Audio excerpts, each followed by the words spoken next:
이 시간 찬양하심으로 예배 시작하도록 하겠습니다.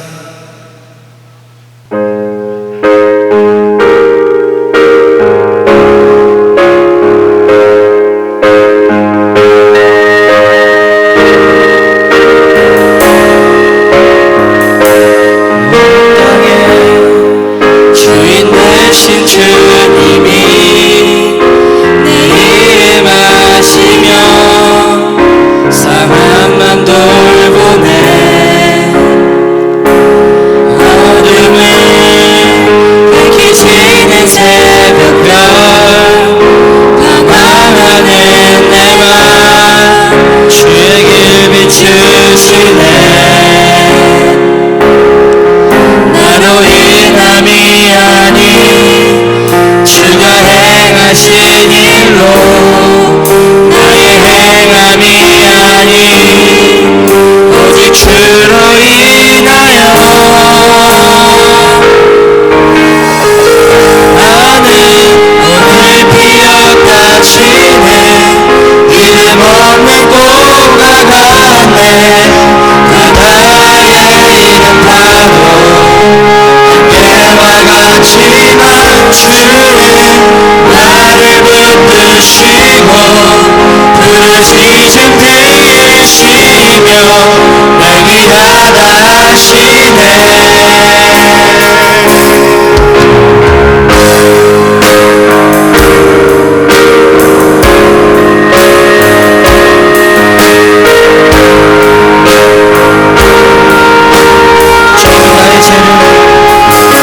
주님은 나의 죄를 보시고 사랑의 눈으로 나를 일으키시네. 바다를 선장하게 하시네. 내 영혼의 폭풍 그렇게 하시네. 나로 인함이 아닌 주가 행하신 일로 나의 행함이 아닌 오직 주로 인하여 나는 오늘 피어가시네. 이름 없는 꽃과 같네. 바다의 이름 파도 안개와 같지만 주는 나를 돌보시고 부르짖음 들으시며 날 귀하다 하시네. 나를 피어다치네. 나는 오늘 피어다치네. 이름 없는 꽃과 같네.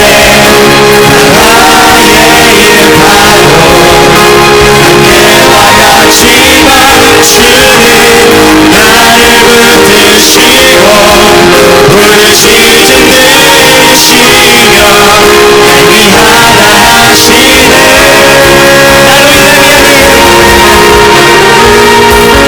나로 인함이 아닌 주가 행하신 일로 나의 행함이 아닌 오직 주로 인하여 나는 오늘 피어다치네. 이름 없는 꽃과 같네.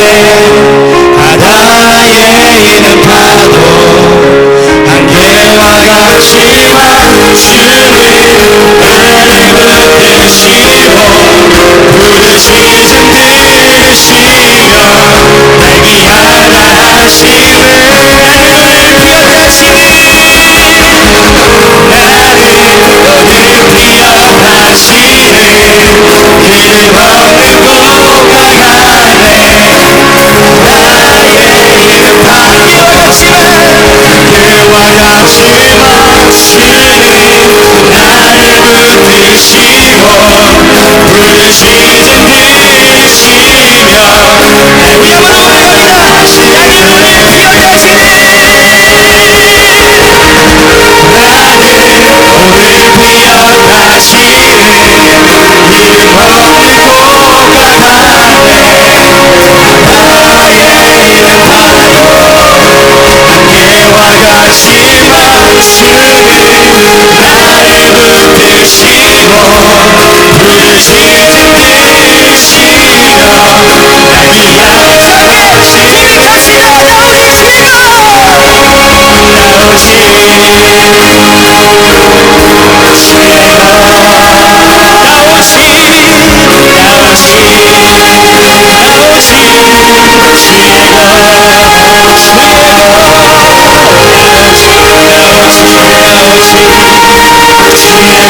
오늘 기억하시네 이름 없는 고가 가네 바다에 있는 파도 안개와 같지만 주는 나를 붙드시고 부르짖음 들으시며 날 귀한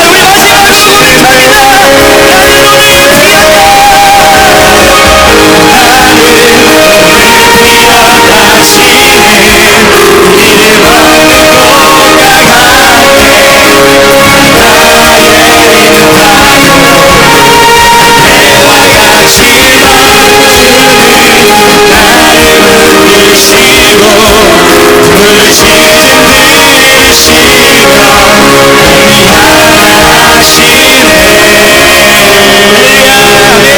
마지막으로 우리 다 함께 일어나서 춤을 찬양하겠습니다.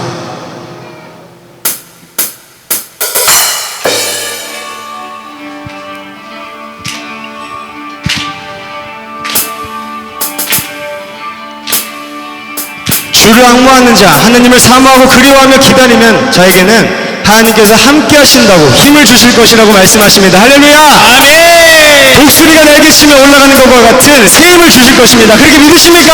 아멘! 우리에게 새 힘을 주시는 여호와를 찬양합시다. 악무하는 자 주를 앙모하는 자 올라가 독수리같이 주를 앙모하는 자 올라가 독수리같이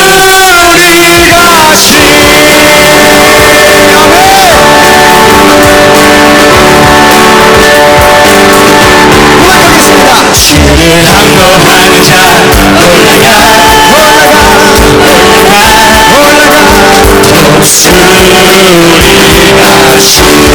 주를 기뻐합시다.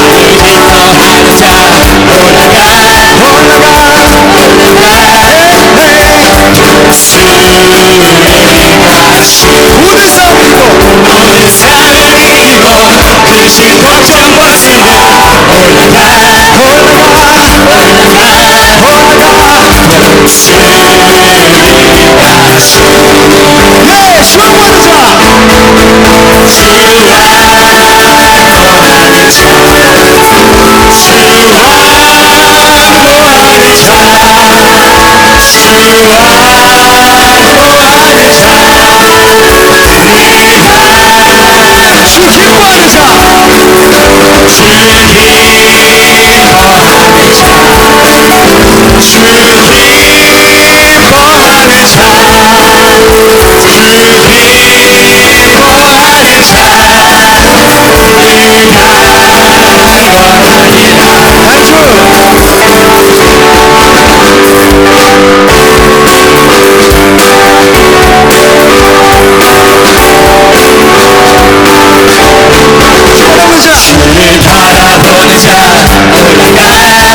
Jesus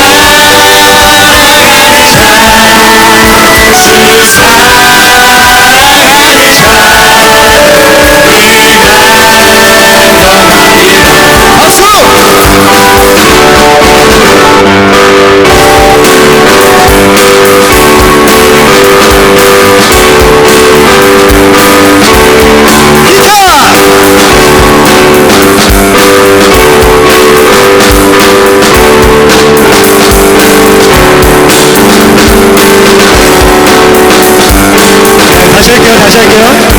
기타! 야, 정민아, 드럼 가능하냐? 드럼 가능해? 오케이.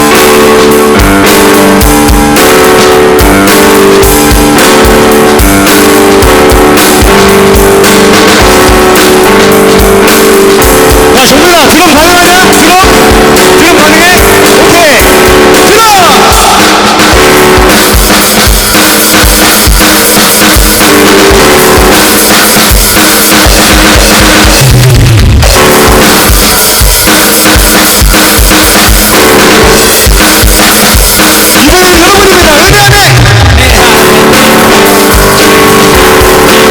의대하네. 주의 영광 보이라. 영광 보이라. 은혜 안에 들어가. 은혜 안에 들어가. 주의 영광 은혜 안에 들어가. 주의 영광 보이라. 은혜 안에 들어가. 주의 영광 보이라. 은혜 안에 들어가. 주의 영광 보이라. 은혜 안에 들어가. 주의 영광 보이라. 은혜 안에 들어가. 주의 영광 보이라. 은혜 안에 들어가. 주의 영광 보이라. 은혜 안에 들어가. 주의 영광 보이라. 은혜 안에 들어가. 주의 영광 보이라. 은혜 안에 들어가. 주의 영광 보이라. 은혜 안에 들어가. 주의 영광 보이라. 은혜 안에 들어가. 주의 영광 보이라. 할렐루야! 독수리와 같은 날개를 피어 올라갈 수 있습니다. 할렐루야!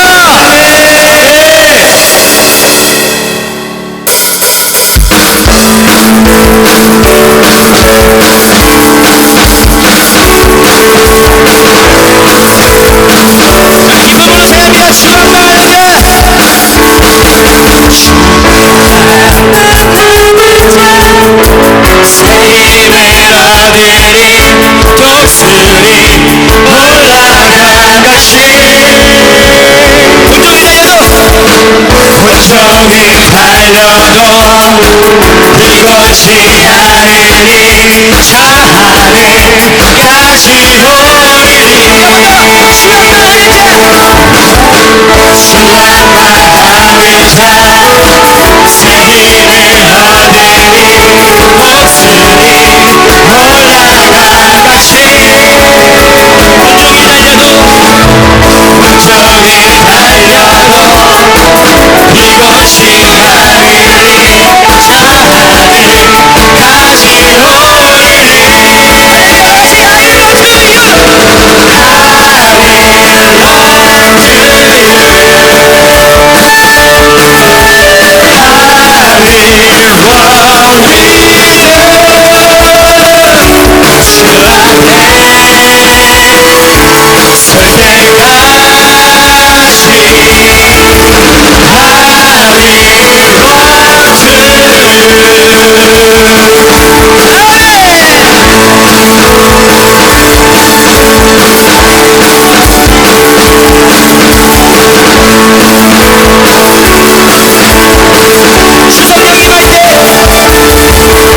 하늘까지 성령이 날때내 영혼 자유에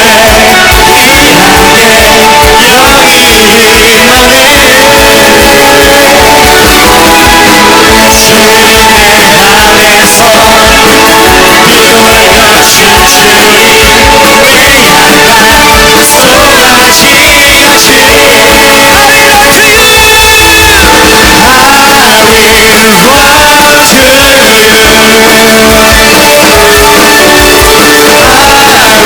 I will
시간 자리에 앉아서 귀한 헌금 드리는 시간 갖도록 하겠습니다. 오직 예수 나의 믿음 십자가 능력 속에 빛나는 영광 내 모든 승리로 주님께 영광을 나의 힘 나의 소망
힘으로 주님께 영광을 나의 힘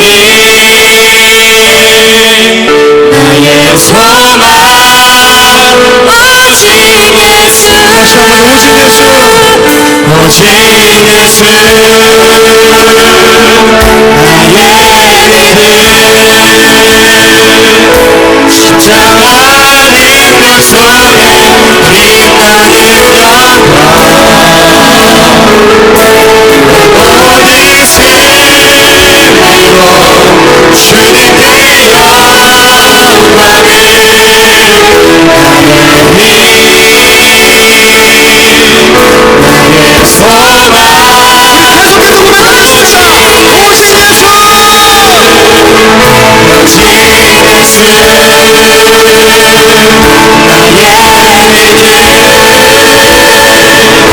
십자가 능력 속에 빛나는 영광 모든 승리로 주님께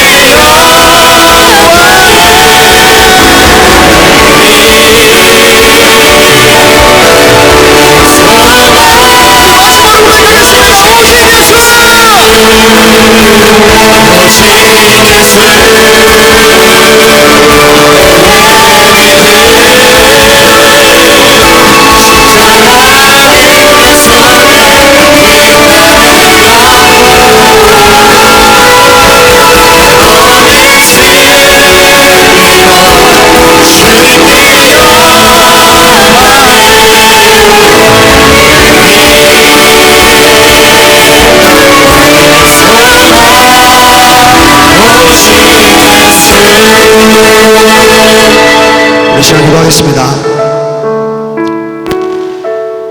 사람이 의롭게 되는 것은 율법의 행위로 말미암음이 아니요 오직 예수 그리스도를 믿음으로 말미암는 줄 알므로 우리도 그리스도 예수를 믿나니. 갈라디아서 2장 16절 말씀입니다. 오직 예수 그리스도를 믿음으로 의롭게 된다고 하신 주님, 오늘도 말씀을 통하여 나를 정결케 하시고 주님의 모습을 닮아 날마다 주님 중심, 교회 중심, 말씀 중심으로 살아갈 수 있게 해주시옵소서. 오늘도 목사님을 통해서 우리에게 주시는 그 말씀이 나를 주관하고 그 말씀이 나의 삶이 되어 그 말씀으로 살아가며 그 말씀으로 승리하는 우리 모두가 되게 하여 주시옵소서. 우리 시간 주여 성으로 기도하겠습니다. 주여!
모든 승리로 주님께 영광을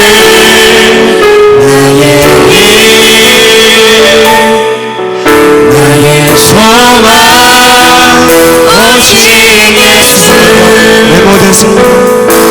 내 모든 승리로 주님께 영광을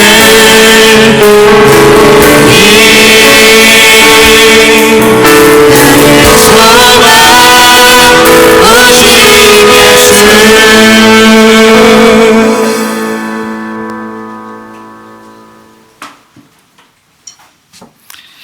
하나님 아버지, 사랑과 은혜를 감사합니다. 작은 것도 큰 것도 다 하나님의 것인 걸 인정합니다.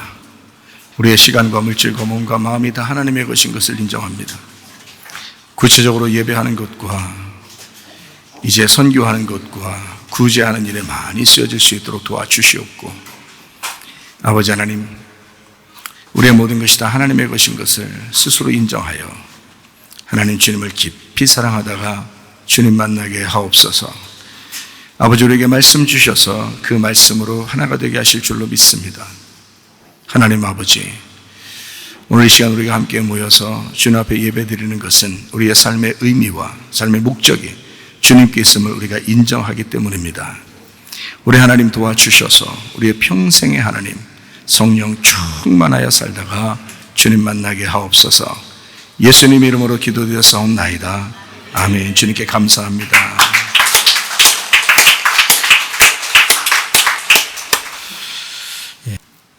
우리 베드로전서 5장 8절 말씀 하나 보겠습니다. 근신하라, 깨어라. 너희 대적 마귀가 우는 사자같이 두루다니며 삼킬 자를 찾나니. 자, 마귀가 찾아다니면서 속이려고 하겠어요, 안 하겠어요? 여러분, 조금이라도 마음에 불편함이 생기면 그걸 빨리 털어버려야 됩니다. 그렇지 않으면 마귀가 틈타요. 괜히 신경질 나게 만들어요. 괜히 기분 나쁘게 만들어요. 그게 마귀 역사라는 말입니다. 가정에서도 그렇고 교회에서도 그래요. 나라에서도 그렇고요. 그러니까 여러분이 그런 마음이 조금이라도 생기거들랑 빨리 털어버리셔야 돼. 그리고 마귀가 틈타지 못하도록 하셔야 됩니다. 마귀 금방 틈타요, 여러분. 그 다 말로 들어오기 때문에, 말하는 거, 생각하는 거로 들어오기 때문에 금방 틈타요, 여러분. 다른 사람은 멀쩡한데 아무 생각 없는데 자기 혼자 시험 드는 거야. 자기 혼자 기분 나쁜 거예요. 그 마귀 돌아서 그런 거라고요. 그렇게 하지 말라고. 겸손하게 그냥 웃으면서 지나면 돼요. 별거 아닌 것처럼 웃으면서 지나면 금방 털어버리면 돼요. 마귀 틈타지 못하도록 하셔야 됩니다. 마귀는 원래 거짓말쟁이에요. 요한복음 8장 44절에 말씀하고 있죠. 마귀는 원래 거짓말쟁이. 그래서 거짓의 애비래요. 얼마나 거짓말 잘 치는지. 거짓의 애비야. 이게 막 속인다고요. 속인다. 그러니까 거짓말, 그러니까 거짓말, 누가 거짓말 치나 보자 이런 게 아니라 속인다고요. 마음을 속이고 생각을 속이고 막 살아가는 걸 자꾸 속이고 그런다고요. 마귀가 원래 하는 게 그런 짓이에요. 요한복음 8장 44절, 너희는 너희 아비 마귀에게서 났으니 너희 아비의 욕심대로 너희도 행하고자 하느니라. 그는 처음부터 살인한 자요, 진리가 그 속에 없으므로 진리에 서지 못하고 거짓을 말할 때마다 제 것으로 말하나니 이는 그가 거짓말쟁이요 거짓의 아비가 되었습니다. 그랬죠. 거짓말쟁이이기 때문에. 마귀가 지금 죽지 않았습니다. 계속 놀고 있지도 않습니다. 계속 잠자지 않아요. 마귀는 우는 사자같이 계속 찾습니다. 어떤 사람? 삼킬 자를. 삼킬만 하니까 찾는 거예요, 여러분. 삼킬 만한 여지를 주면 안 돼요. 그래서 늘 깨어있어 기도하라 그러잖아요. 늘 깨어있어 기도하라. 이거는. 그래야 마귀에게 넘어가지 않습니다. 예, 이게 조금만 틈만 있으면 마귀가 그냥 쳐들어와요. 그래서 넘어뜨려요. 그러니까 마귀에게 틈을 주지 마라. 나이가 먹은 사람도, 나이 어린 사람도 믿음 있는 사람이라면 적어도 마귀에게 틈을 주지 마라. 예, 그게 우리가 살 길이에요. 마지막 때는 더 그렇습니다. 마지막 때에 얼마나 많이 속이는지 그냥 막 속여요. 그래서 거짓말의 반대가 진리이기 때문에 그 진리를 주고 진리 가운데 우리를 인도하시고 진리로 자꾸 가까이 가게 하는 것이 성령님이셔요. 요한복음 16장 13절 말씀입니다. 그러나 진리의 성령이 오시면 어떻게 한다고요? 그가 너희를 모든 진리 가운데로 참으로 인도하신단 말이에요. 참, 진실로, 참으로, 진리 가운데 알곡으로 인도하신다. 그가 스스로 말하지 않고 오직 듣는 것을 말하여 장래 일을 너희에게 알리시리라. 이렇게 했습니다. 그러니까 성령님이 들어오셔서 우리를 알게 하시고 진실을 알게 하고 앞으로의 일들을 또 알게 하신다. 그런 이야기입니다. 지금 시대가 아주 어두워요. 제가 볼 때는 굉장히 어두운데 여러분은 조금 전염병이 많이 있어서 가두어 놨다가 좀 풀어주니까 야 이제 다시 또 약간의 해방이 오지 않겠냐라고 생각하면서 조금 이렇게 밝은 세상이다라고 생각할지 모르지만 제가 볼 때는 굉장히 어둡게 가고 있습니다. 제가 볼 때는요. 세계적으로 지금 전쟁이 어마어마한 전쟁이 지금 막 준비되는 것 같이 지금 보여져요. 그리고 전염병도 그냥 없어지지 않습니다. 그냥 한번 있다가 없어지는 그런 전염병들이 아니에요. 예전까지는 전염병들이 있다 없어지고 그랬죠, 계속. 그죠? 조금이라도 있다가 없어져. 근데 금방 없어졌고 누구 하나 통제하려고 하지 않았어요. 그런데 이번에 그 전염병이 전 세계를 3년 동안 가둬두면서 사람들을 막 통제하기 시작했어요. 근데 이게 맛이 들렸는지, 정치적인 이 맛이 들렸는지 말이에요.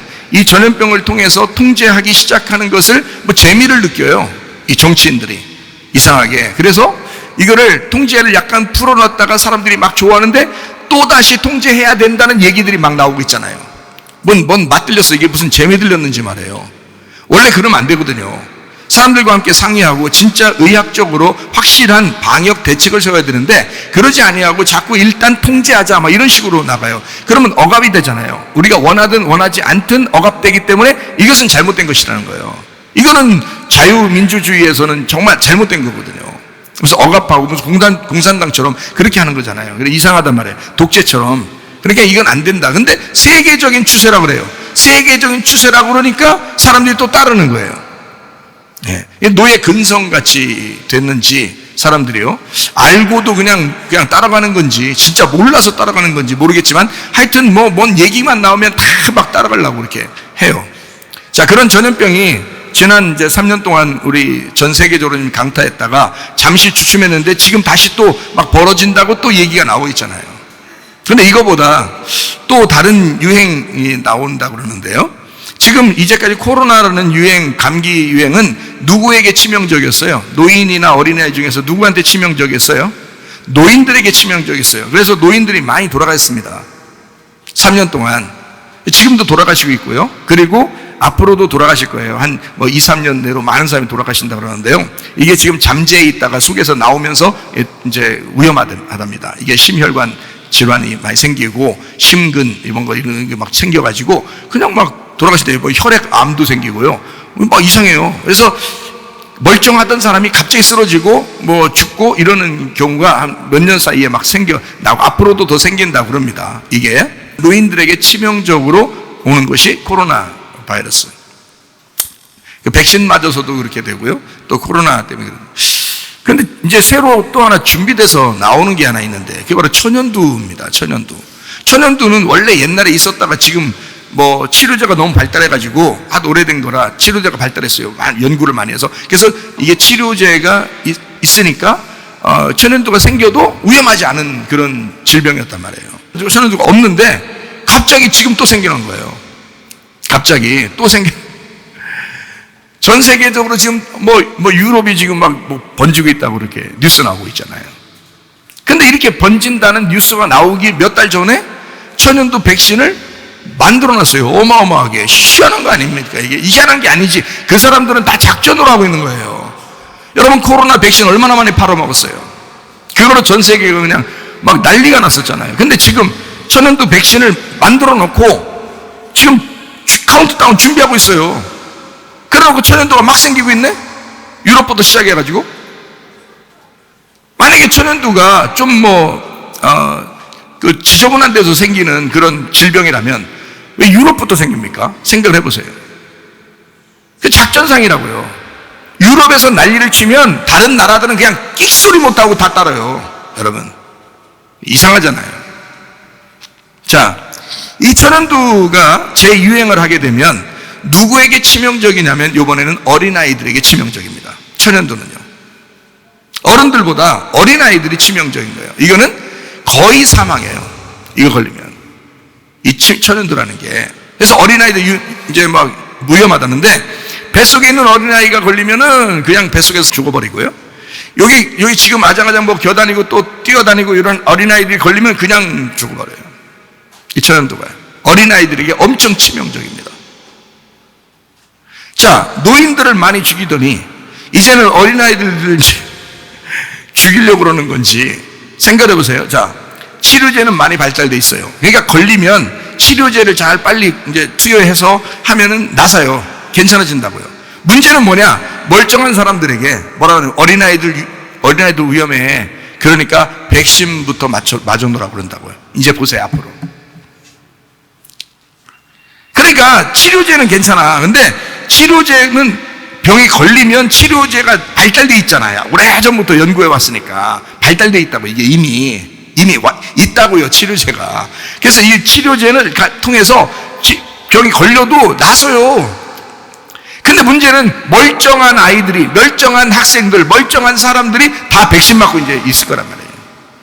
근데 그 백신은 위험하단 말이죠. 그거는 멀쩡한 사람에게 그냥 그런 그 바이러스를 집어넣어 주는 거니까 위험하다고요, 그 사람들.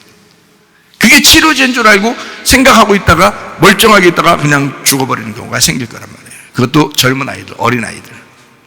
이러면 이제 더 문제가 생긴다는 거죠.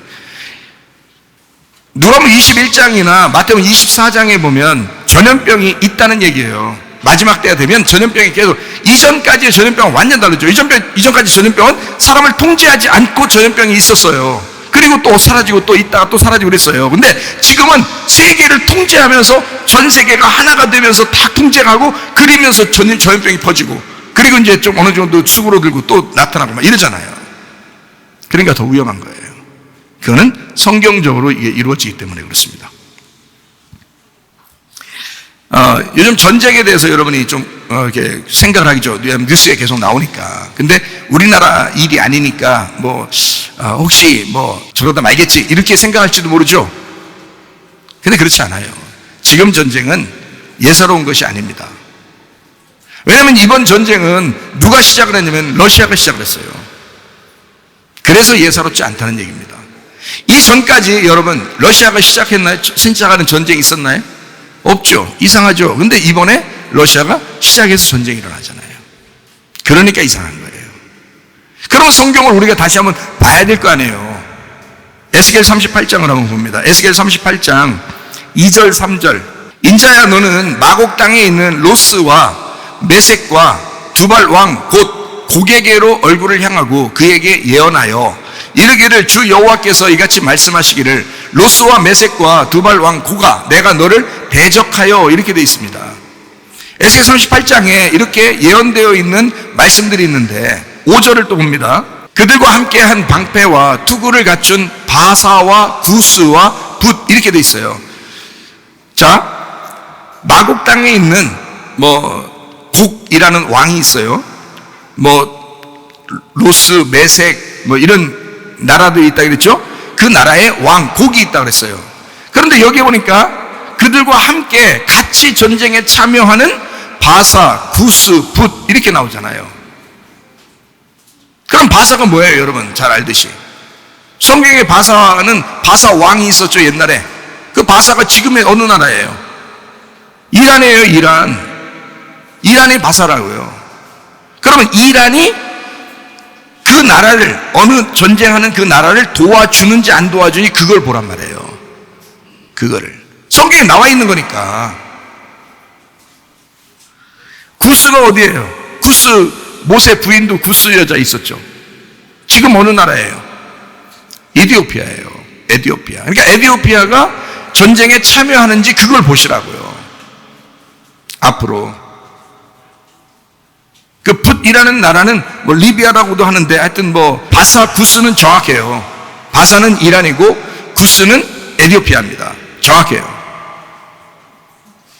자, 그리고 또 이어서 이제 6절, 7절.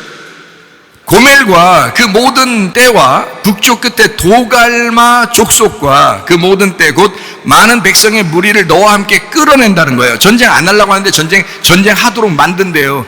그게 38장 6절에 어느 나라냐면 북쪽 끝에 도갈마 족속이에요. 도갈마 족속. 도갈마 족속이 어디냐면 터키입니다. 터키. 그러니까 지금 터키가 어느 편 들고 있나를 잘 보세요, 여러분. 뉴스에 나온다고 요즘에 나오고 있어요. 터키가 어느 편을 들고 있는지 뉴스 보시라고요. 네. 그래서 지금 러시아의 반대편에 있는 나라들을 터키가 욕하고 있습니다. 그리고 터키가 러시아 편을 들고 있어요. 지금요. 희한하죠, 여러분. 희한한 게 아니라 성경대로 지금 이루어지고 있는데, 러시아가 전쟁하고 싶어서 전쟁하는 게 아니에요. 이것도 하나님이 끌어낸 것입니다. 전쟁을 끌어낸 거예요. 안 하고 싶어도 하도록 만들어버린 거란 말이에요. 이게 에스겔 38장에 나와 있는 얘기들이에요. 이게 에스겔 38장 7절 말씀. 너는 스스로 예비하되 너와 내게 모인 무리들이 다 스스로 예비하고 너는 그들의 우두머리가 되라. 러시아가 전쟁의 우두머리가 되도록 만든 거예요. 다른 다른 나라들이 합세할 것입니다. 만약에 이게 마지막 전쟁으로 끌고 나가려면 이게 합세할 거예요. 이게. 자, 18절. 그날의 곡이 이스라엘 땅을 치러 오면 내 노여움이 내 얼굴에 나타나리라. 주 여호와의 말씀이라. 이게 어디까지 간다면 이스라엘까지 공격으로 가게 될 가능성이 있어. 그게 마지막 때라는 거예요. 이게. 자, 19절. 내가 질투와 맹렬한 노여움으로 말하였거니와 그날의 큰 지진이 이스라엘 땅에 일어나서, 자, 지진도 난다는 거예요. 지진, 전염병, 불, 심판, 이것이 이 전쟁의 특징으로 나타나요. 마지막에. 22절, 23절. 내가 또 전염병과 피로 그를 심판하며 쏟아지는 폭우와 큰 우박덩이와 불과 유황으로 그와 그 모든 무리와 그와 함께 있는 많은 백성에게 비를 내리듯 하리라. 이같이 내가 여러 나라의 눈에 내 위대함과 내 거룩함을 나타내어 나를 알게 하리니 내가 여호와인 줄을 그들이 알리라. 뭐 때문에 전쟁을 하도록 한다는 거예요? 하나님이 하나님 되시다는 것을 사람들에게 세계에 알리기 위해서예요. 그래서 하나님이 전쟁하기 싫어도 끌어내서 전쟁을 시킨다는 거예요. 이게요. 그러니까 이거는 성경대로 성경에 하나님을 뭐라고 자기를 소개하면 만군의 여호와 이름이라고 하잖아요. 만군의 여호와. 그 전쟁하시는 하나님이에요. 그러면 이 말이 마지막 때에 지금 우리들에게, 마지막 때에 있는 우리들에게 하는 말씀이라면 이게 지금 3차 세계대전이나 다른 전쟁을 얘기하는 것이 아니고 이것이 우리에게 우리의 마음 안에 있는 전쟁을 얘기하는 것이라면 우리를 부셔버리고 하나님이 어떻게든지 이 속에서 검을 줘서 전쟁을 하게 하고 이 속에서 논쟁을 하고 갈등을 하게 하고 싸우게 해서 우리를 나중에는 하나님이 그걸 멸망시키고 심판하고 평안하게 만들려고 우리의 마음을 그렇게 하려고 하나님이 만드시는 것이다라고 볼 수 있는 거죠. 그러면 이거 실제로 그러면 뭔가 이 세상에서도 그림자로 뭔가 나타내야 된다는 거죠. 영적으로 우리 마음 안에서 이루어지는 말씀이라면 겉으로도 뭐가 이루어지는 것이 보여져야 되는데 그것이 지금 이루어지고 있다는 거죠. 예전에 없었던 전쟁, 예전에 없었던 전염병, 예전에 없었던 전염병의 통제가 지금 있다는 겁니다. 이상하잖아요. 그게 지금 성경에 있는 대로 이루어지고 있다. 자, 에스겔 38장 8절 말씀 한번 보겠습니다. 여러 날 후 곧 말년에, 보세요. 여러 날 후 곧 말년에 내가 명령을 받고 그 땅 곧 오래 황폐하였던 이스라엘 산에 이르리니, 이거 지금 뭐 그때 당시 이야기를 하는 게 아니에요. 에스겔이. 이 이야기는 에스겔 38장에 있는 내용은 곡과 마옥의 전쟁에 대한 이야기인데 이것이 오래전에 이스라엘 땅에 뭐 오래전에 있는 이런 이야기가 아니고 현대에 있는, 지금 우리들이 살아가고 있는 데에 일어나는, 말년에 일어나는 일이라고요. 말년에. 그럼 이것이 만약 우리 안에 있는 것을, 마음 안에 있는 것을 해결하는 것이라면 우리 속에 종말이 일어나야 되죠. 우리 속에 빨리 종말이 일어나고 하나님께서 우리를 통치하시도록 하셔야 됩니다. 그게 이제 이 전쟁이 끝나는 거죠. 그런데 실제로 이 세상에서도 그런 일들이 분명히 벌어지고 있을 것이다. 그래서 성경을 보란 말이에요. 그리고 뉴스를 보란 말이에요. 그런 걸 보라는 거예요. 뭐 이상한 거짓말하는 거 그런 걸 보라는 게 아니고, 그런 걸 보라는 게 성경이 맞나 안 맞나 그 정도만 잠깐 보면 되지. 그것도 매일 하루 종일 뉴스 보고 앉아있고 이런 얘기 하라는 거 아니에요. 이런 거 하라는 게 아니에요. 성경 보셔. 성경 보셔. 마지막 때 됐는데 뭘 그렇게 성경을 더 많이 봐야지 뉴스를 더 많이 보면 되겠어요? 뉴스는 요즘 그렇구나 라고 이거 알면 되지. 이렇게 전쟁하고 있구나, 요즘 이렇게 벌어지고 있구나, 이것만 딱 알면 되지. 하루 종일 뉴스 보고 틀어놓고 앉아있으면 안 되죠. 여러 날 후 곧 말년에 네가 명령을 받고 그 땅 곧 오래 황폐하였던 이스라엘 산에 이르리니 그 땅 백성은 칼을 벗어나서 여러 나라에서 모여 들어오며 이방에서 나와 다 평안히 거주하는 중이라, 이렇게 되어 있습니다. 황폐하였던 이스라엘이 다시 회복이 됐어요. 여러분 아시죠? 이스라엘이 해방받고 그 다음에 지금의 나라가 됐잖아요. 이스라엘 나라가, 그죠? 지금의 나라, 땅이 됐다고요. 평안하게 잘 살고 있는 나라예요. 그런데 다시 또 전쟁을 일으키겠다는 거예요. 성경에서 말년에 되면 이 사람들이, 원래는 이스라엘 사람들이 거기에 살만한 위치가 아니었어요. 다 흩어졌어요. 한 2000년 동안 다 흩어졌었는데 이상하게 다시 모였단 말이에요. 그러면 그게 뭘 의미하는 거냐 이거예요. 이게 성경에 나와 있는가? 예, 에스겔 37장에 나와 있습니다. 에스겔 37장은 여러분이 알듯이 마른 뼈가 생기가 돋아서 다시 뼈가 맞추어져 가지고 막 살아나는 그런 것이 에스겔 37장의 내용이거든요. 뼈가 맞추어져서 살아나는 그게 이스라엘이에요. 그게 겉으로 볼 때, 겉의 모습으로 진짜로 나라를 볼 때는 이스라엘 나라라고요. 그것이 영적으로 볼 때는 우리 안에서 이제 교회가, 그러니까 뼈가 맞춰져서 마른 땅같이 아주 죽은 죄인 같은 우리들이 뼈가 서로 맞춰져서 하나의 큰 군대와 같은 하나님의 교회가 이루어진다라고 하는 그런 말씀으로 영적으로 볼 수 있죠. 그러나 실제로는 이스라엘 땅에 이루어진 사건이란 말이에요. 없어졌던 나라가 다시 모였어요. 그래서 이스라엘 나라 땅이 됐어요. 아무도 못 건듭니다, 지금. 근데 마지막 때 되면 누군가가 건들기 위해서 이 이스라엘을 건드는 마지막 때의 주님의 종말을 위해서 누군가는 건드려 줘야 된다는 거예요. 그래서 그걸 일으켜 전쟁을 일으키겠다는 거예요. 근데 무작정 이스라엘 공격하는 게 아니라, 자, 지금 계속 이스라엘이 공격당하는 데가 있었어요. 조금씩 공격당한 데가 있었는데, 어디냐면 이란입니다. 아시죠? 그죠? 이란이 계속 괴롭혔었어요. 이제까지. 그게 바사예요. 근데 마지막 때가 되면 러시아라는 그 나라가 시작을 하면 터키도, 이란도, 에티오피아도 다 합세하겠다는 겁니다. 성경에 나와 있는 얘기예요. 그러니까 뉴스에 보면 지금 막 터키가 이상하게 러시아 편을 들죠. 뉴스에 보면. 이상하죠. 이상한 게 하나도 없어요. 마지막 때가 되면 그렇게 되겠다고 성경에 이미 써놓고 하는 거예요. 성경에 이미 여러분, 성경은 창세기부터 요한계시록까지 이미 정해놓고 하는 것입니다. 성경은. 그러니까 종말은 언제든지 우리에게 있는 거예요. 종말은. 그러니까 이런 종말이 있을 때 여러분과 저는 어떻게 해야 되냐. 진짜 믿음의 사람으로 준비하셔야 돼요. 진리를 말하는 사람이 돼야 되고, 진리를 듣는 사람이 돼야 되고, 마지막 때 되면 어쨌든 진리의 말씀을 내가 들어야 되겠다, 진리의 말씀을 말해야 되겠다, 이렇게 살아가는 사람들이 되셔야 합니다. 종말은 순식간에 옵니다, 여러분. 종말은. 전염병도 3년 동안에 순식간에 막 세상을 휩쓸었잖아요. 사람들 통제하는 것도. 종말도 순식간에 옵니다, 여러분. 세계 전쟁도 순식간에 와요.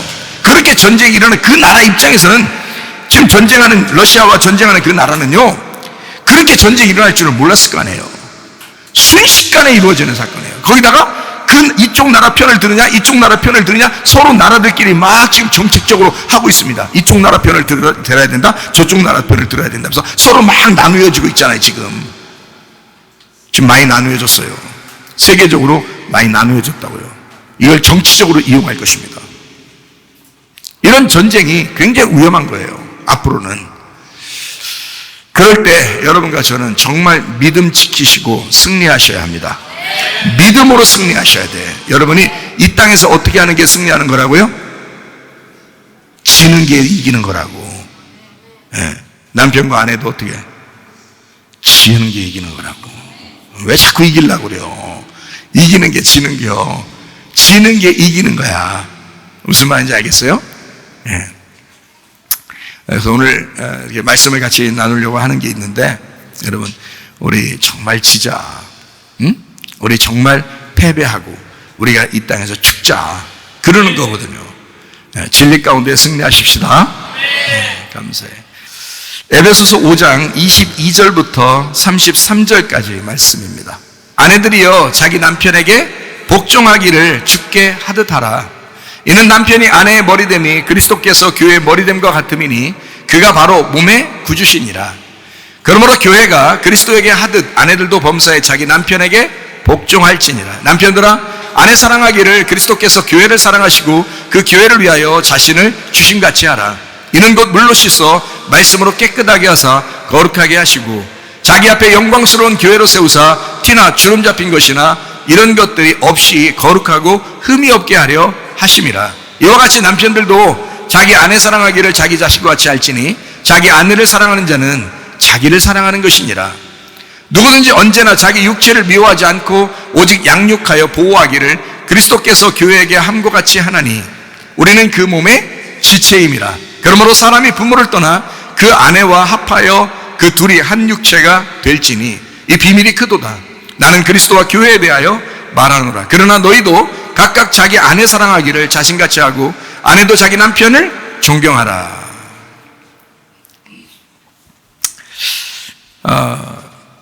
아내를 비참하게 만들지 말자. 쪼잔한 남자처럼 되지 말자. 아내를 행복하게 만들자. 성경에 있는 보아스와 같은 남자하고 살지 않는 여자는 이혼하십시오. 성경에 나와 있는 룻과 같은 그런 여자와 살지 않는 남자는 이혼하십시오. 오늘까지만 해당되는 것입니다. 이혼하려면 오늘 하셔야 되고, 오늘 이제 공무원들이 일하지 않는 관계로 오늘 안 되면 내일부터는 절대 이혼하시면 안 됩니다. 내일부터는, 오늘까지 이혼하시는 건 다 가능한 것이고요. 내일부터는 이혼하지 마십시오. 말씀을 들었으니까. 말씀을 들으면 이제 이혼 못하는 겁니다. 오늘까지는 이혼하셔도 됩니다. 그러니까 남자는 어떤 마음을 가져야 돼요? 내 아내가 룻처럼 됐으면 좋겠다, 이런 생각 가지면 안 된다는 말이에요. 아내들은 다 어떤 생각 가져야 돼요? 내 남편은 보아스와 같은가? 이러면서 계속 그렇게 점검하고 이러면 안 된단 말이죠. 남자는 내가 보아스 같은가? 이렇게 생각해야 되고, 아내는 내가 룻과 같은가? 내가 보아스 하나만 만족하며 살려고 하는가? 라고 생각하셔야 되죠. 한 사람만 그러는 것 같아요. 한 사람만 그러지 말고, 아내가 생각할 때는 남편이 보아스가 같은가라고 하지 않고 내가 룻과 같이 생활하는가? 이렇게 봐야 되고, 남편은 내가 정말 보아스 같은가? 나는 보아스 맞나? 이거를 자꾸 생각하셔야 된다는 거죠. 남자들 보세요. 정신 안 차려? 자, 아내는 남편에게 복종해야 합니다. 남편은 아내를 사랑해야 합니다. 아내는 교회가 그리스도에게 복종하듯이 복종해야 합니다. 다시 말해요. 아내는 교회가 그리스도에게 복종하듯이 복종해야 합니다. 남편은 그리스도가 교회를 사랑하듯이 사랑해야 합니다. 이거 뭐 칙칙하고 우중충해서 이거 설교하겠어요? 아내는 남편을 존경하며 살아야 합니다. 남편은 아내를 위해서 희생하며 살아야 합니다. 남자는 희생할 각오가 돼 있어야 돼요. 아내를 위해서 내가 죽으리라, 이런 각오가 돼 있어야 돼. 그래야 결혼하는 거예요. 결혼식 자체가 뭐라겠어요? 무덤으로 들어가는 것이다, 죽음의 길이다, 죽으려고 결혼하는 것이다, 드디어 이런 생각을 가지고 결혼하는 거잖아요. 남자가 이미 그 생각하고 결혼하셨잖아요. 우리 교회는, 그죠? 그런 생각 못 가지고 결혼했었던 사람도 설교 들으면서 오늘부터는 그렇게 살으셔야 돼. 그러니까 이혼하려면 딱 오늘까지 해야 된다니까. 근데 오늘 공무원들이 다 놀아서 안 돼요. 그러니까 내일부터는 절대 안 돼. 오늘 말씀 끝났으니까. 말씀 끝나면 오늘 말씀 끝난 대로 이제 그다음부터는 안 되는 거예요. 그러니까 하려면 이혼은 오늘까지 해야 되고, 내일부터는 결혼 생활을 잘 하셔야 돼. 그리스도는 신부인 교회를 위해서 자신을 희생하셨습니다. 신부인 교회는 희생하신 그리스도를 존경하고 복종하면서 그래서 예배하는 겁니다. 우리의 남편 되신 그리스도, 아내인 교회를 억압해 본 적이 없습니다.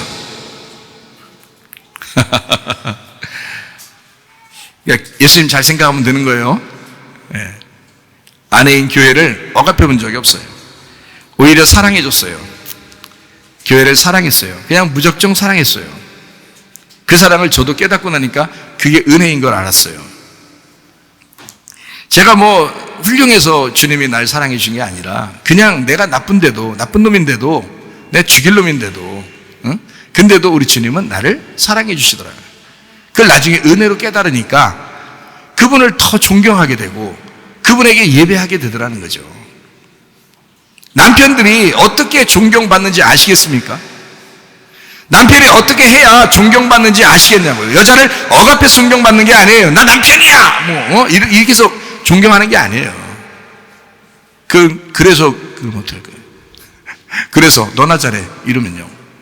그러면 이제 문제가 되는 거야, 그 가정이. 그냥 존경받는 게 무엇인지, 어떻게 해야 존경받는지를 알고 하셔야 된다. 오히려 사랑해서 우리 주님께서는 자유를 주셨는데, 그리고 그 자유를 주시고 나를 무작정 또 사랑했는데, 그 자유를 얻은 아내가 남편 대신 그리스도를 위해서 존경하고 그냥 복종하고 싶은 거예요. 그래서 교회 나온 겁니다. 우리가 그 주님을 아는 사람들이. 그래서 예배하는 거예요. 이게 진짜 존경이죠. 이런 걸 진짜 복종이라, 진짜 존경이라 그러죠.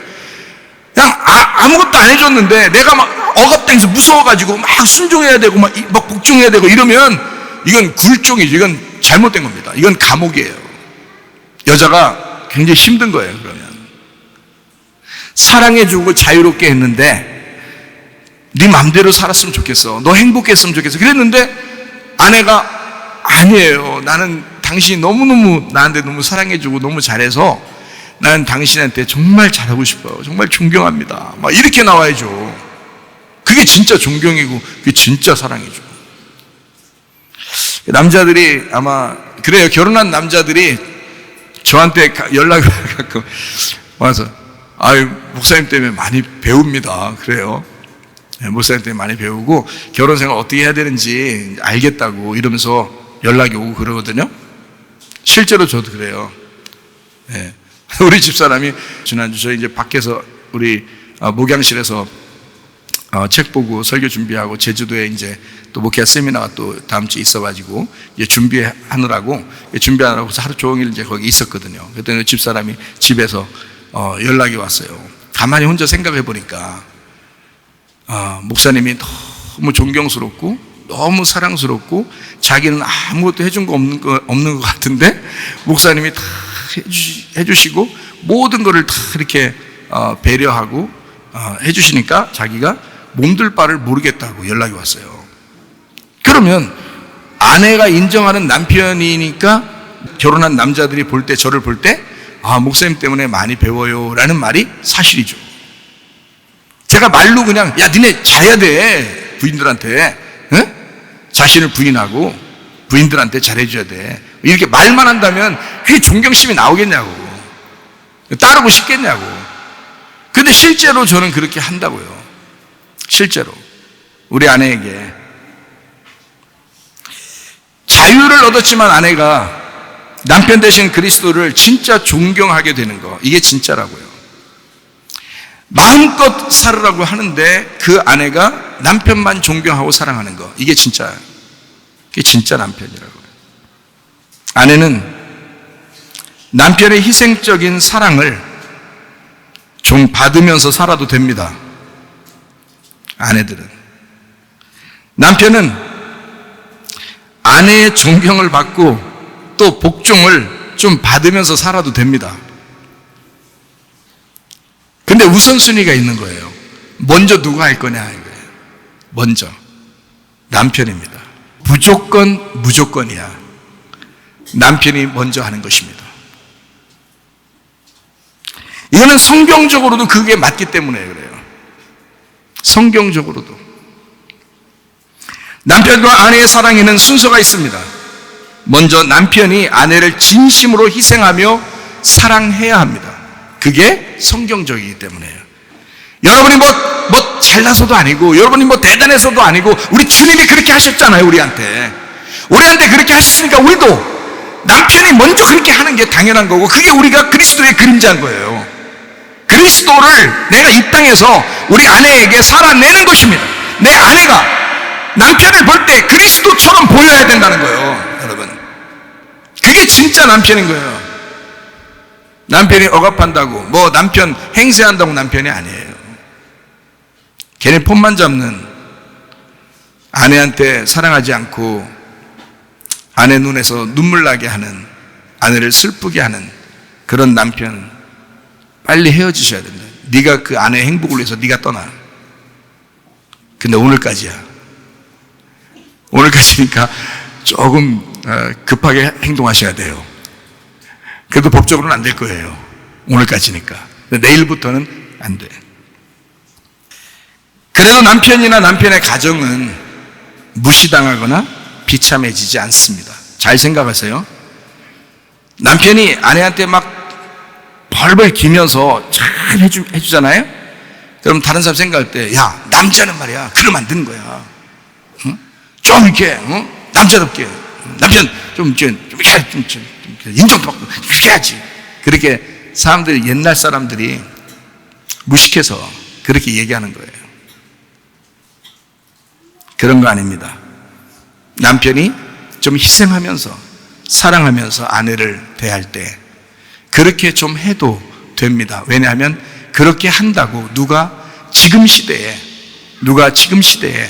그 남편을 비참하다고, 그 가정을 아주 비참하게 그렇게 보겠습니까? 그렇지 않죠. 오히려 그런 남편이 더 존경받고 남들도 부러워할 만한 남편이 되는 것입니다. 잘 생각해 보세요. 만약에 남편이 아내를 함부로 대하고 사랑해 주지도 않으면서 복종을 요구한다면 아내와 아내의 가정은 무시당하고 비참해집니다. 진짜 불쌍해집니다. 남자네 집은 그렇게 불쌍하게 보이진 않아요. 그렇게 안 되는 겁니다. 남자니까. 남자는 강하거든요. 근데 여자는 연약해요. 여자는 연약한 유리그릇 같아요. 금방 무슨 조금만 얘기해도요, 눈물 펑펑 흘리고 그냥 눈에 눈물이 그렁그렁하고요. 진짜 이게 눈망울 이렇게 막 무슨 사슴 눈처럼 말해요. 그런 눈. 여자들이 그렇잖아요. 물론 남자보다 더 무서운 여자들도 있지만, 근데 대부분 여자들은 연약한 유리그릇 같거든요. 마음이 더 연약해요. 그거를 남자가 왜 그걸 몰라주냐고.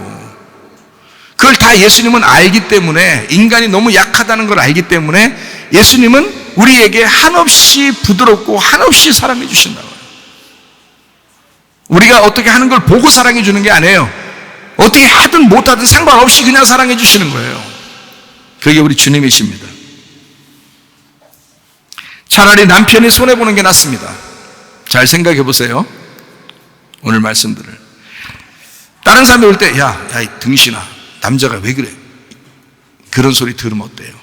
내가 남자인데, 자기가 강한데, 아무리 그렇게 말을 들어도 남자는 강한 거거든요. 진짜 남자는 손해를 볼 줄 알면서도 그것을 기꺼이 행동하는 사람이에요. 그게 진짜 남자예요.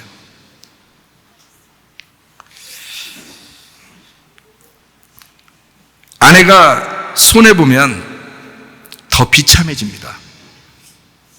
제가 여러 여자들하고 상담도 해보고, 교인들, 성도들, 다른 데 가서도 이렇게 상담하고 얘기를 해보면 여자들이 참 불쌍한 사람들이 많아요. 아내가 손해보면 더 비참해요. 남자는 조금 손해보는 것 같아도 그렇게 비참해 보이진 않아요. 남자들은요. 근데 여자가 좀 불쌍하게 울면서 이게 얘기하고 그러면요, 이건 진짜 비참해요. 자기가 그 집안 전체가 무시당하는 느낌, 그거 있잖아요. 왜? 비참합니다. 남편이 아내를 진정으로 사랑해서 결혼했으면, 잘 들으세요, 아내의 눈에서 눈물 흘리지 않도록 해야 합니다. 그 결심하고 있어야 됩니다. 남자들은. 예수님이 그렇게 하셨잖아요. 예수님이 우리한테 그렇게 하시잖아요. 실제로. 그럼 우리는, 남자는 그리스도의 마음을 닮아 있는 사람이라면, 그리스도를 닮아가는 사람이라면, 그리스도를 믿는 사람이라면 진짜 그렇게 살아야 되는 거 아닙니까? 그런 면에서 여자가 너무 강한 척 해서도 안 돼. 남자한테 좀 남자의 그 강함을 받으면서 살아야죠. 남편 때문에 슬퍼서 조용히 눈물 흘리는 아내가 있다면 그 남편은 자격이 없는 것입니다. 평생에 아내의 눈에서 눈물 나지 않도록 해야 합니다. 아내가 남편 때문에 행복하게 만드시기를 바랍니다. 남편 때문에 너무 기뻐서 복종하도록 만드시기를 바랍니다. 아내가 복종하든 복종하지 않던 남편은 그저 사랑해 주시기를 바랍니다. 그래도 남자는 비참해 보이지 않습니다.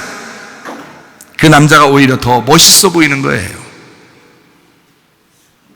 아내는 연약한 유리그릇 같은 존재라는 것이죠. 성경에서도. 여자를 조심조심 다루시기를 바랍니다. 여자를.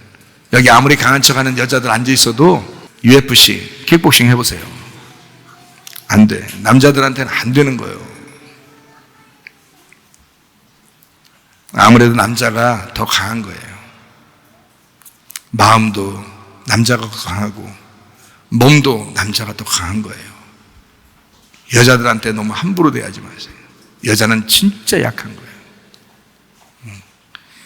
베드로전서 3장 7절 말씀. 남편들아, 이와 같이 지식을 따라 너희 아내와 동거하고 그를 더 연약한 그릇이요, 유리그릇 같은 거예요. 더 연약한 그릇이요, 또 생명의 은혜를 함께 이어받을 자로 알아 귀히 여기라. 이는 너희 기도가 막히지 아니하게 하려 함이라. 지식을 따라, 그노시스, 지식 아는 거죠. 기노스코에서 나왔어요. 알다, 하나 되어서 알다, 그 말입니다. 너희 아내와 지식을 따라서 동거해라. 감정적으로 동거하는 게 아니다. 감정을 따라하는 게 아니다. 지식을 따라 진정으로 알고 해라. 그러니까 남편은, 자, 여기 남자들 들어보세요. 진짜 여자가 뭔지 아십니까? 진짜 여자에 대한 걸 아세요? 예수님은 우리 여자를 알 거 아니에요. 우리 여자라는 교회를 알 거 아니에요. 예수님은 정말 알고 자기를 죽였잖아요. 우리를 구원하려고. 여러분은 여자를 아냐고요? 남편은 여자들을 진짜 아냐고. 물론 여자들은 남자를 아냐고요. 남자 잘 모르면 까불지 마요. 여자는 막 까불려고 하지 마요. 모르잖아. 남자를 잘 모르잖아요. 그러니까 까불지 마. 근데 남자들한테 물어봐요. 남자들은 정말 여자를 아느냐예요. 자기 아내를 진정으로 알려고 하느냐. 남자는 성경에 보니까 뭐예요? 여자는 감정적인 동물이에요. 감정으로 살아갈 수 있어요, 분명히. 근데 남자는 감정으로 사는 게 아니야. 지식을 따라 사는 거예요. 잘 알아보고 여자를 배우라는 거예요. 여자를 알으라는 거예요. 그렇게 살아가래요. 여자의 마음도 알아야 됩니다. 여자의 생각도 알아야 됩니다. 그렇게 아는 것 같아도, 배우고 아는 것 같아도 늙어보면 또 달라. 또 한 해가 되면 또 다르고 또 다르고. 여자는 그래서 계속 변형하는 동물 같아요. 계속 배워야지 뭐. 그러니까 남자가 뭐 어떻게 할 수 없지 뭐. 주님 마음처럼 주님 닮아서 계속 다 배워야지 뭐. 그를 더 연약한 그릇이다 이렇게 했습니다. 아스테네스라는 단어예요. 유약한, 나약한, 힘없는. 그러니까 여자는 힘없는 게 맞아요. 그러니까 우리도 마찬가지예요. 그리스도는 강하시고 우리는 연약한 것입니다. 우리 하나님께서도 그걸 아셔요. 그래서 우리가 연약하고 부족하다는 사실을 주님은 아셔요. 그래서 우리를 그냥 무작정 사랑하셔요. 여러분, 우리한테 뭐 크게 요구하는 거 없습니다. 또 생명의 은혜를 함께 이어받을 자로 알아서 귀히 여기라. 이는 왜 그러냐? 너희 기도가 막히지 아니하기 위해서다. 기도가 막히지 않도록 하기 위해서라도 아내를 귀하게 여기셔야 합니다.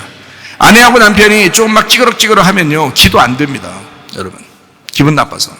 기도가 막히지 않기 위해서라도 귀하게 여기셔야 돼요.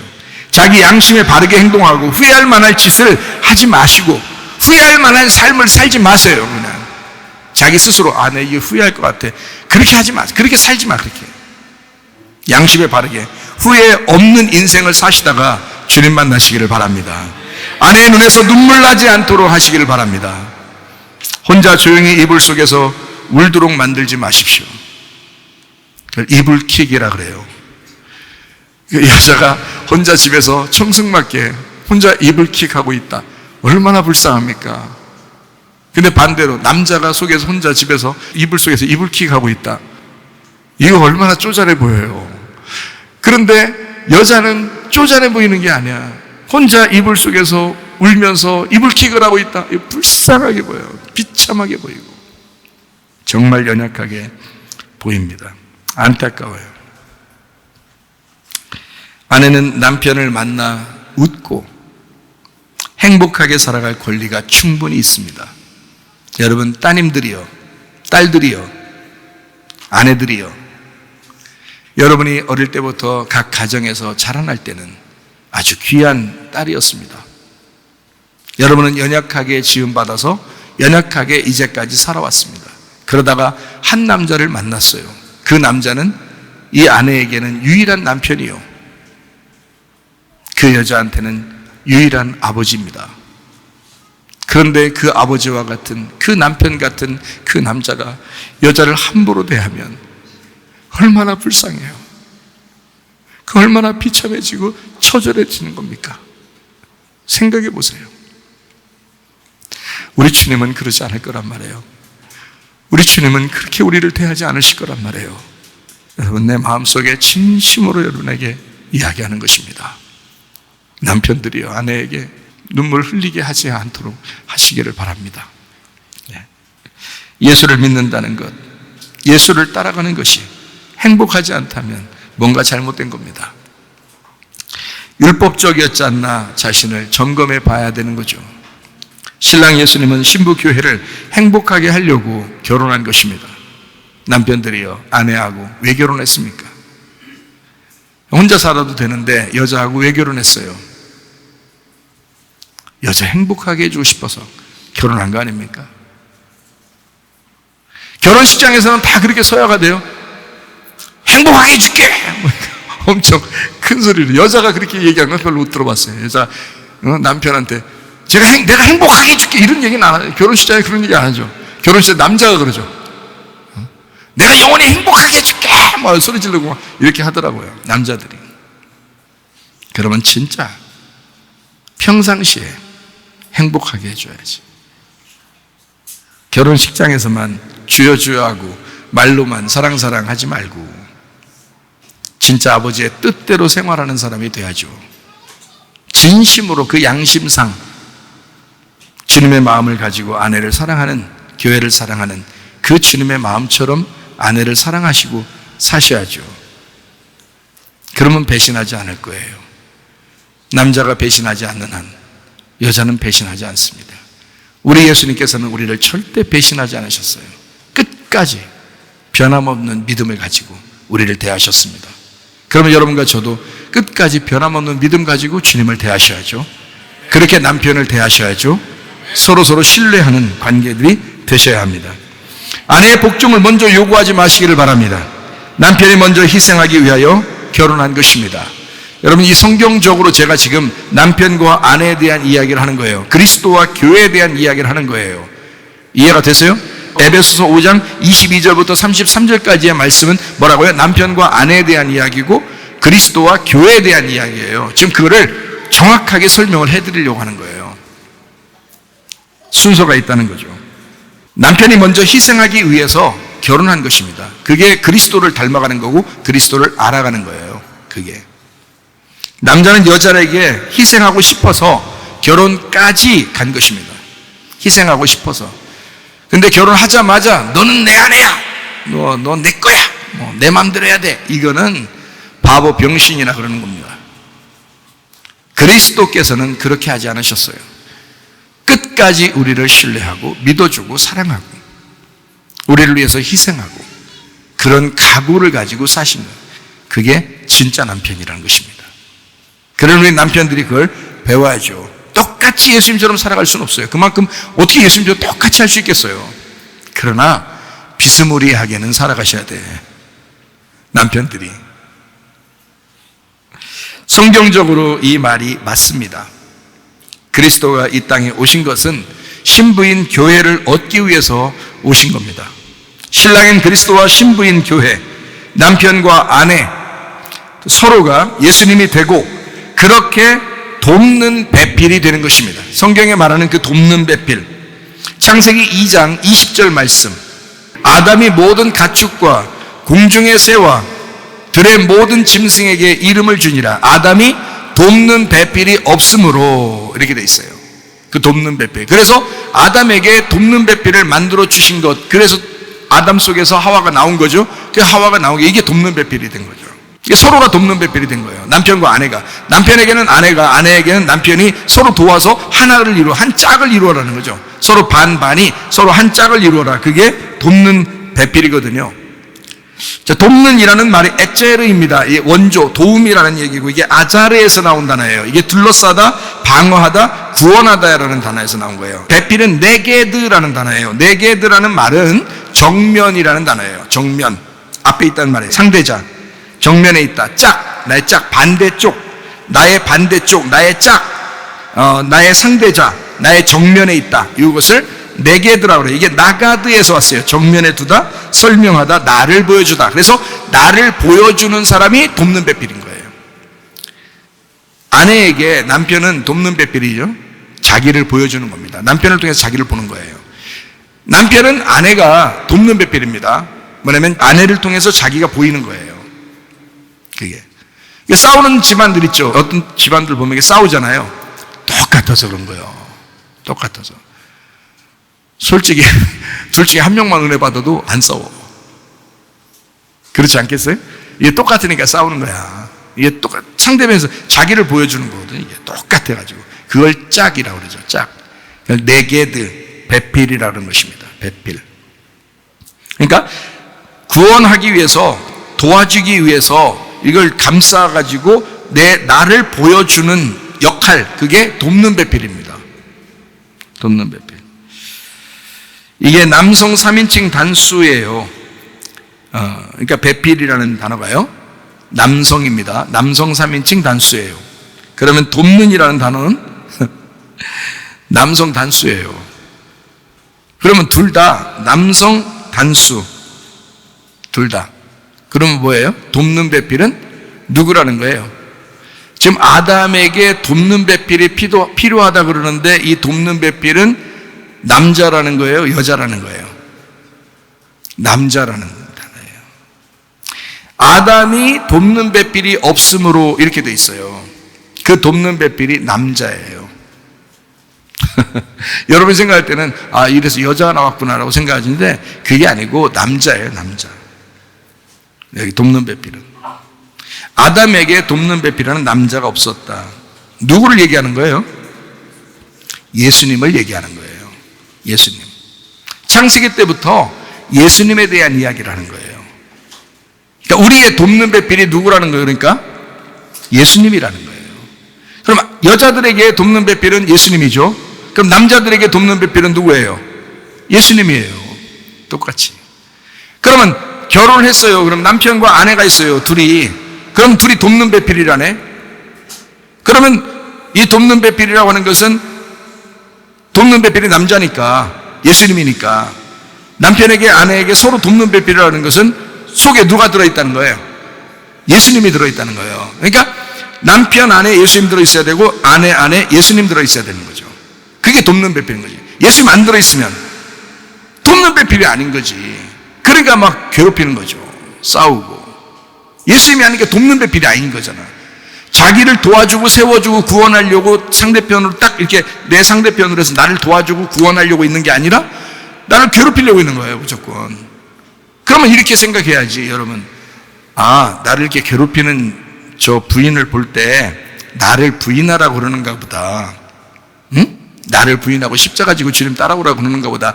목사님 말씀을 이렇게 들어보니까 검을 먼저 주고 전쟁을 먼저 하게 하고 먼저 죽여서 그 다음에 평안이라고 하는 평화를, 연합이라는 평화를 주는 거다라고 하시던데, 저 여자를 통해서 먼저 칼을 내한테 들이미는구나. 이렇게 생각할 수도 있죠. 그건 참 좋은 생각들이에요. 그렇게 생각하고 사셔야 돼. 그냥 나한테 칼을 들이민다. 다시 말하면 나에게 괴롭히는 사람인데 그 사람이 나에게 막 괴롭히니까 칼을 들이미는 것 같은 거죠. 그런 검을 들이미는 것은 내가 주님 먼저 바라보라고, 주님만 먼저 바라보라고 하는 건가 보다 라고 깨달으셔야지. 그렇게 상대방에게 너 나 왜 괴롭혀 하면서 막 그냥 쏴붙이고 싸우고 그러는 게 아니라 그 사람을 통해서 자기를 자꾸 바라보는 거예요. 자기가 그리스도하고 세워지는 거야. 그걸 돕는 배필이라 그러는 거예요. 예수님은 그렇게 만드시려고 한 거예요, 우리를. 자, 무슨 말인지 이해가 되시겠죠? 신랑인 그리스도와 신부인 교회, 남편과 아내는 서로 사랑하고 복종하고 서로 돕는 배필이 되어서 성경을 완성해 나가는 것입니다. 그게 성경이에요. 혀를 조심해야 합니다. 야고보 3장 6절 말씀이죠. 혀는 곧 불이요 불의의 세계라. 혀는 우리 지체 중에서 온몸을 더럽히고 삶의 수레바퀴를 불사르나니 그 사르는 것이 지옥불에서 나느니라. 혀를 왜 조심해야 해요? 모든 다툼은 뭐 때문에 와요? 말 때문에 오는 거예요. 모든 다툼은 말 때문에. 말 하나가 천냥빚도 갚는다는 우리나라 속담이 있어요. 진짜입니다. 그러니까 말을 정말 잘하면, 그러면 싸울 것도 안 싸우게 되죠. 말을 정말 잘하면요. 근데 그 사람 상대편의 마음을 모르고 말을 하니까 자꾸 어긋나는 거예요. 말 때문에. 그러다가 막 자기도 자꾸 공격을 받으니까 상처를 입죠. 그러니까 막 독하게 얘기해버리는 거예요. 그럼 더 상처를 받고. 그 둘 중에 그래도 덜 상처를 받아야 될 사람이 누구라고요? 여자라고요. 여자가 더 상처를 받을수록 그건 정말 처참해지는 거라고. 차라리 남자가 더 상처를 받아도 그거는 그래도 덜 비참한 거예요. 이해가 되시겠죠? 그만큼 남자는 강하셔야 돼. 강하게 그 부드러운 여자에게 잘해주셔야 돼. 그게 진짜니까 그런 거예요. 말하는 것이 인생의 수레바퀴를 불질러 버리는 것입니다. 인생의 수레바퀴예요. 인생의 수레바퀴처럼 돌아가고 있잖아요, 우리가요. 근데 말 때문에 확 불질러 버리는 거예요. 여러분 지금까지 부부가 좀 싸웠거나 다퉜거나 이렇게 한 때를 한번 가만히 보세요. 생각해 보세요. 지난 과거를. 다른 사람 생각하지 말고 자기를 한번 보면 금방 답이 나와요. 자기를 보면 어떻게 다 말 때문에 싸우는 거예요. 다른 것 때문에 싸우는 게 아니에요. 말 때문에 싸운 거예요. 말만 조심하면 됩니다. 네. 구약의 히브리 백성들이 아론에게 금송아지 만들어 달라고 부탁했어요. 출애굽기 32장에 나와 있는 얘기거든요. 출애굽기 32장 3절 말씀입니다. 모든 백성이 그 귀에서 금고리를 빼어 아론에게로 가져왔어요. 그래서 금송아지를 만들어냈거든요. 금송아지 만들어 달라고 사람들이 했으니까 금송아지 만들어 주는데, 아론이 금송아지를 만들기 위해서 가져오라고 한 게 뭐예요? 귀고리예요. 다 귀고리. 귀고리 가져오라는 거예요. 귀고리가 어떻게 생겼어요? 옛날 귀고리는요, 각지지 않았습니다. 다 둥그랬어요. 다 둥그랬어요. 그게 둥그렇다는 말은 인생의 수레바퀴 같은 거죠. 둥그렇고 수레바퀴 같은 거죠. 그게 귀고리예요. 각지지 않았다고요. 옛날 귀고리들 이렇게 발견해 보면 다 둥그렇죠, 이렇게. 옛날 사람들은. 인생의 수레바퀴는 귀고리와도 같습니다. 그러니까 무엇을 듣느냐, 무엇을 말하느냐에 따라서 인생이 그렇게 살아가게 된다는 거죠. 이게. 그러니까 말 한마디를 통해서 사람이 상처도 입는 거고, 죽기도 하는 거고요, 살기도 하는 거예요. 말 한마디를 통해서.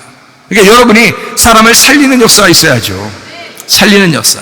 그러니까 이게 이 수레바퀴가, 인생의 수레바퀴가 당신을 통해서 다른 사람이 생명을 얻을 수 있도록 만들어 주셔야 돼. 남편은 아내를 살려야 되고, 아내는 남편을 살려야 되는 거예요. 그러니까 말 한 사람만 은혜 받고 한 사람만 말 잘해도 그 집안은 살아요. 네. 그게 당신이 먼저가 되시길 바랍니다. 창세 3장 24절 말씀. 이같이 하나님이 그 사람을 쫓아내시고 에덴 동산 동쪽에 그룹들과 두루 도는 불칼을 두어 생명나무의 길을 지키게 하시니라. 거기에 두루 도는 이라고 되어 있죠. 하파크입니다. 거꾸로 돈다는 얘기고요. 돌아간다는 얘기입니다. 이게. 불칼로 생명나무의 길을 막으셨다 그랬습니다. 뭘 어떻게 하겠다는 거예요? 어떻게 생명나무 열매를 못 먹게 만들었다는 얘기예요? 어떻게 해서? 두루 돌게 해가지고 그렇게 한 거예요. 두루 돌게. 그럼 뭘 어떻게 두루 돌게 한 거예요? 듣고 말하는 것을 거꾸로 듣고 거꾸로 말하게 한 거예요. 듣고 말하는 것을 바르게 듣고 바르게 말할 수도 있잖아요. 근데 거꾸로 듣고 거꾸로 말하게 하면 그러면 생명나무 열매 못 먹는 겁니다. 바르게 말하고 바르게 듣게 하면 생명나무 열매를 먹게 되는 거죠. 여러분, 예수님이 이 땅에 내려오신 것은 생명나무 열매 먹게 하려고 한 것입니다. 그럼 예수님만 올바르게 얘기했다는 얘기예요. 그렇죠? 예수님하고 같이 있을 때만 예수님의 이야기가 올바로 들렸다는 얘기예요. 사람들에게. 그런데 바리새인들이나 다른 유대인들 지도자들, 종교 지도자들을 만나면 사람들은 다 이상하게 율법적으로 살아요. 율법적으로 살아 열심히 살아보려고 하는데 예수님을 만나면 어떻게 돼요? 그렇게 가르친 것이 다 거꾸로 가르쳤다는 거예요. 너희들이 믿는 건 하나님, 진짜 내 아버지 하나님을 믿는 게 아니라 마귀를 믿는 것이다. 거짓말하는 걸 믿는 것이다. 거꾸로 돌아가는 걸 믿는 것이다. 그 율법적이다. 하나님이 그렇게 너희를 심판하려고 미워하는 그런 하나님이 아니다. 하나님이 자기 아들을 보낸 것은 하나님의 사랑을 보여주시려고 한다.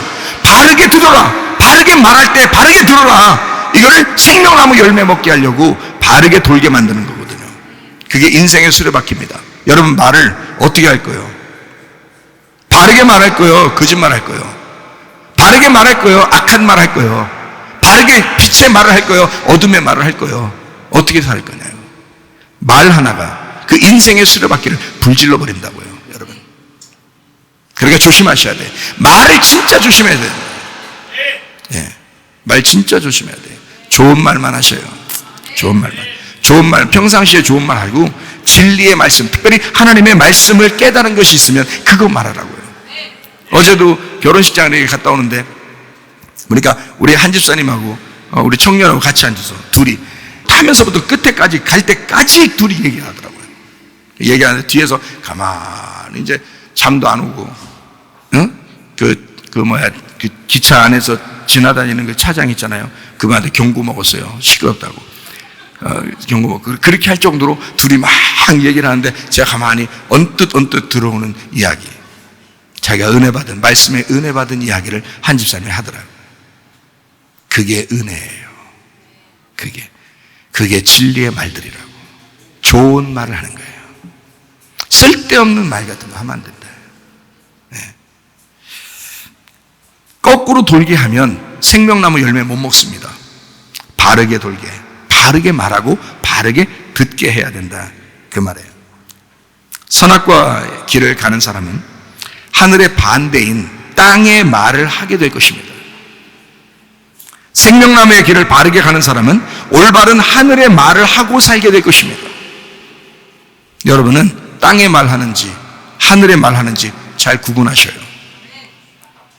제가 어떤 사람하고 상담을 얘기하니까 이 땅에서 자기 자식이 무조건 잘 돼야 된다는 거예요. 복 받아서 진짜 잘 돼야 된다는 거예요. 그런 것도 좋지만 믿음이 있어야 된다. 분명히 믿음이 먼저다 라고 아무리 가르쳐 주려고 해도 그건 안 들어요. 이 땅에서 복을 받아야 된다는 거예요. 성공해야 된다는 거예요. 자기가 교회를 오래 다녔으니까, 예수 믿었으니까 진짜 축복받아 잘 돼야 된다는 거예요. 자식의 영혼이 중요하지 않나? 그가 영원히 살아갈 그 자식의 영혼이 중요하지 않나? 왜 이 땅에서 소망을 두느냐 이거예요. 이게 다 뭐냐면 땅의 말이라고. 땅의 말. 이 땅에서 직업을 이거 가지면 어떻고 저거 가지면 어떠냐고. 공부 잘 할 애들은 가만둬도 공부하더라고 보니까. 안 할 애들은 조금 더 시키면 되는 거예요. 또 안 할 애들은 그냥 또 안 하더라고. 이렇게 하면 안 돼. 조금 시키면 되지. 근데 진짜 공부할 애들은요, 가만둬도요 애들이 공부해요. 공부할 시간을 막 찾고 막 공부하고 그러네. 할 애들은 그래요. 그럼 공부하는 쪽으로 잘 인도해 주면 되는 거야. 그런데 그냥 뭐 이 땅에 하여튼 자기가 어참 제가 같이 공부하던 사람 있는데 미국에서 그분이 목사님이신데요. 공부하고서 나 진짜 안타까워.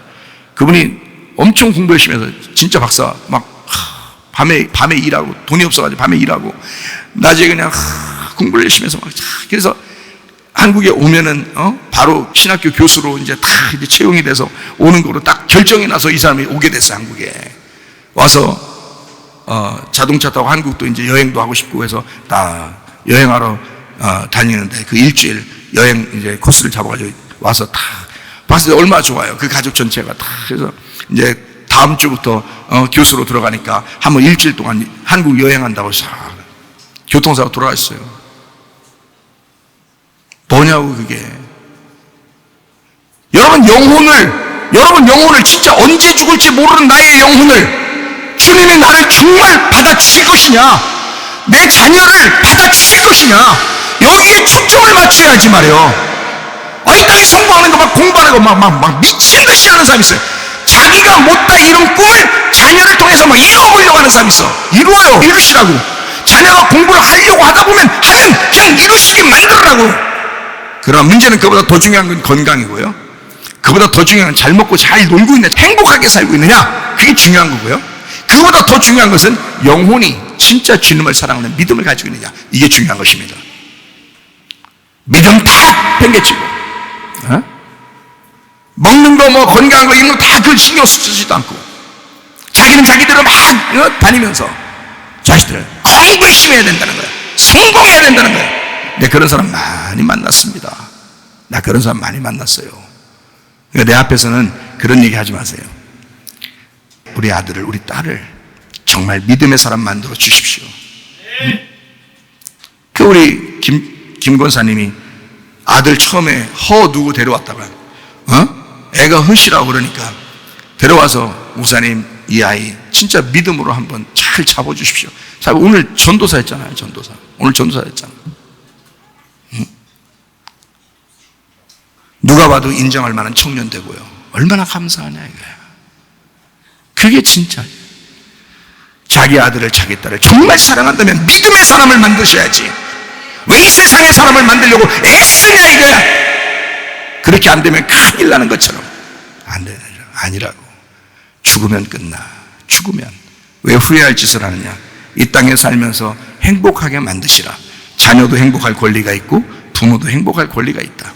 남편과 아내는 더 행복할 권리가 있다. 올바른 말을 해라. 하늘의 말을 하기 시작해라. 하늘의 말을. 누구의 말을 듣고 살아가느냐는 것은 엄청 중요합니다. 땅의 말의 중요성을 가지고 생각하고 얘기하는 사람 옆에 있으면 꼭 그렇게 살아야 되는 것처럼 생각이 돼요. 그래서 그렇게 살아가요. 그런데 하늘의 말을 갖다가 얘기하는 사람 옆에 있으면 꼭 또 그렇게 살아가는 게 좋겠다라고 생각을 하게 돼 있어요. 누가 옆에 있느냐? 누가 말을 하고 있느냐? 너의 귀에 누가 말을 하고 있느냐? 누구의 말을 듣고 살고 있느냐? 굉장히 중요합니다. 여러분의 인생이 바뀌는 거예요. 여러분, 애굽에 있던 이스라엘 백성들은 바로의 말을 듣고 살아왔습니다. 광야로 나오게 된 하나님은 자기 백성들에게, 광야로 나온 백성들에게 하나님께서는 하나님의 말씀을 듣고 살게 하려고 광야로 데리고 나왔습니다. 애굽에서 나올 때 모든 귀고리들이 있었어요. 그 귀고리들 불에 넣었다가 빼보니까 다 뭐다? 금송아지였더라. 애굽에서 듣고 있었던 그 귀고리, 다른 것 뭐 빼서 가져오라고 하지 않았습니다. 아론이 자기들이 신을 만들어 달라 했더니 니네 신이 어떤 신이냐 라고 보여준 게 뭐냐면 금송아지인데, 그 금송아지 뭘 가져왔냐? 너희들 귀에서 귀고리 좀 가져와라. 귀고리 가져오면 다 안다. 너희들 귀고리에 가져오면 무엇을 듣고 인생을 살았는지 가져오면, 네가 누구의 말을 듣고 살았는지 가져오면, 너 불에 집어넣었다가 꺼내면 그게 네가 믿고 있었던, 네가 듣고 있었던 것이 금송아지였다는 것을 알을 것이다. 그래서 만들어낸 게 금송아지예요.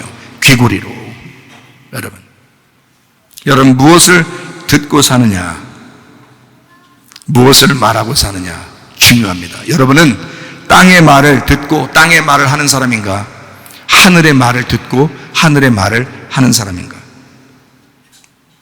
광야에서 하나님의 말씀을 듣고 살게 할 때는 애굽에서의 모든 귀고리를 불태워 없애버리고 광야의 만나와 반석의 물로 살아가게 하고 하나님의 음성에 귀를 기울이고 살아가야 하는 것입니다. 말이라는 혀는 인생의 수레바퀴를 불태워 버리기 때문에 이 말이라고 하는 것을 아주 조심해서 여러분의 말을 태워버리셔야 된다 이 말이에요. 그래서 이것을 정화시켜 거룩하게 만들어 거룩한 말을 할 수 있도록, 하늘의 말을 할 수 있도록, 어쨌든 말의 시작부터 말의 끝까지 하나님의 말을 할 수 있도록 하셔야 된다 이 말이에요. 광야로 나오셔야 합니다. 진리의 말씀을 듣고 생활해서 그 진리의 말씀을 말하는 혀가 되셔야 합니다. 서로의 말이 진리가 되도록 하시기 바랍니다. 남편이 진리가 되어 말하면 아내는 행복해질 것입니다. 아내를 비참하게 만들지 마십시오. 아내가 행복하면 가정이 행복해집니다. 가정이 행복하면 교회가 행복해집니다. 교회가 행복하면 나라가 행복해집니다.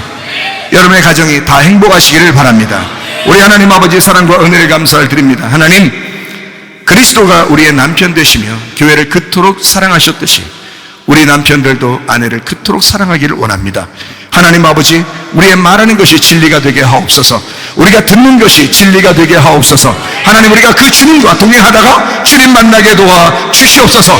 예수님 존귀하신 이름 받들어 기도 올려옵나이다. 아멘. 주여 감사합니다. 우리 하나님 아버지 도와주시고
주